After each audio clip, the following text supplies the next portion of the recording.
next. And if there's uh, so long of a pause, then you leave the dog to his own devices.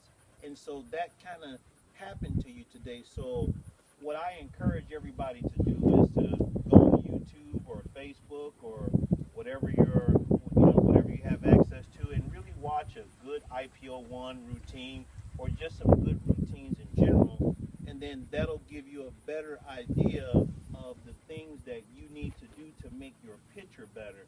I think your picture today could have been a lot better had you been a lot more um, reactive and just kind of knowing what to do next so that the dog isn't allowed to make so many bad behaviors and bad mistakes that in the end is a good routine, but because you waste so much time not sure of yourself, then the dog eats away a lot of points. Okay, so the search for the helper is excellent. The dog goes straight immediate to the blind, runs it really tight, comes into 5, she starts barking, she's clean. But I would like to see the dog a lot more focused on the helper. She comes in, she starts barking, and then she starts looking over her shoulder for a mom. Then when you come around, we definitely see a change in behavior. Then she looks at you, looks at the helper, barks. So she needs to have more focus to the helper. It's a sufficient exercise. The prevention of the escape bite, the obedience to the watch position. Here again, the obedience to the watch position, that's all on you. Once you call the dog out of the blind, I would like to have seen you come up and made a sit first, shut the dog down, then proceed to, she kind of almost left the blind as soon as you got there because she kind of knows the pattern a little bit too much. Then you come back behind the line and she anticipates the escape bite, but you wait so long, instead of when you said help her step out, he got to the spot, you should have moved to the escape bite line. Okay, she lays down automatically. We don't get a sit there. That's 2 points that you just give to me. I like those points. Then for the prevention of the escape bite, you give me 2 more points because you don't say go. Did you? Yeah. I didn't hear you. Okay. What'd you say? Go. Oh, you said go? Okay. Definitely said I was saying in my head go, because I said you must have said it at the same time I told him okay. I didn't hear it. Yeah. I think it was. Huh? It was like telepathic. Yeah, I said go, and then I said okay, and I didn't hear you say go, but okay, I'll take your word for it. And I didn't take those points, but just as an education thing, you have to say go for the prevention of escape bite. However, the dog does go fast to the helper, fast and hard to the helper. The grip must be fuller. Must be a fuller grip there during the fighting. She's very vocal on the sleeve, a lot of growling, and I'm okay with dogs that vocalize, but they must possess a desire to bite full with strong character and strong fight drive. So the grip must be fuller, and she must be fighting as opposed to going along for the ride, growling and really vocalizing. Okay, so the shallow grip with the vocalization, you need to work on that. Okay, after giving the out command, the out should come faster.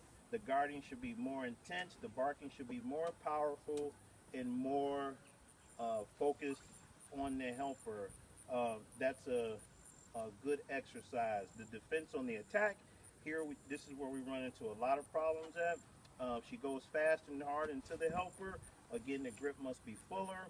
The dog takes the stick pressure well, but then again, she needs to have a much fuller grip, and she must not be as vocal. The out should be much faster.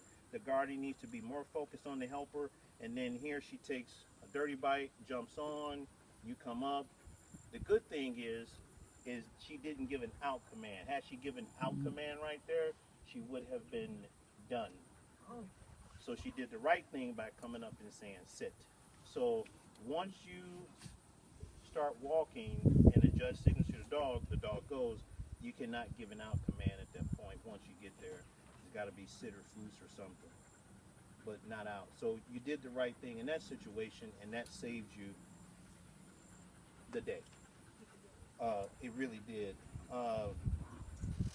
But she does take a dirty bite. You give a sit command, she comes off. You step to help her back, and then we have a little bit of problems going down to the watch, feeling to the watch position. You need a couple commands to get her down.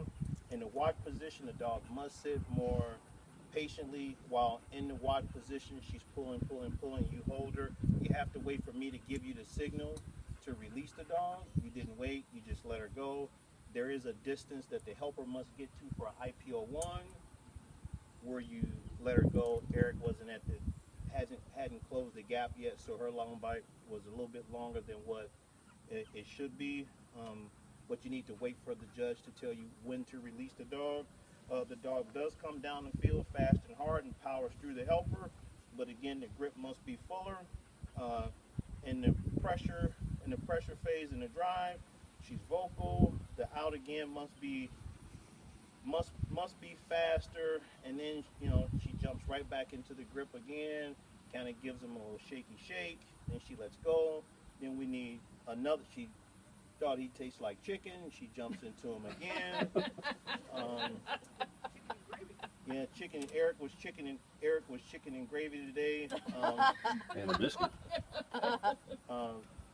You give her a sit command, she sits, and then in the side transport, you have problems in the side transport. We didn't get a sit in the basics to begin the side transport. We didn't get a sit to end the side transport. She was really unruly, but I think a lot of her unruliness today had more to do with you just not knowing the routine and what to do. And you really have to, even though it's a club trial, you still have to really practice those things. Like we dissected in training a lot the side transport, and you have to figure out what type of side transport works best for the dog and your handling ability and the information that the dog knows. Does it make better lefts? Does it make better rights? Will you step to help her back? In your case, because your dog is a little bit unruly right now, I probably would not say help her step back if she is already if she's already released the helper and she's barking. I would come up and say sit and foos, because the minute you say help her step back, she sees it at that time as an opportunity to bite the helper. Nevertheless, we do get through the IPO 1 protection day today with a sufficient score of 79 points. Woo! Good job!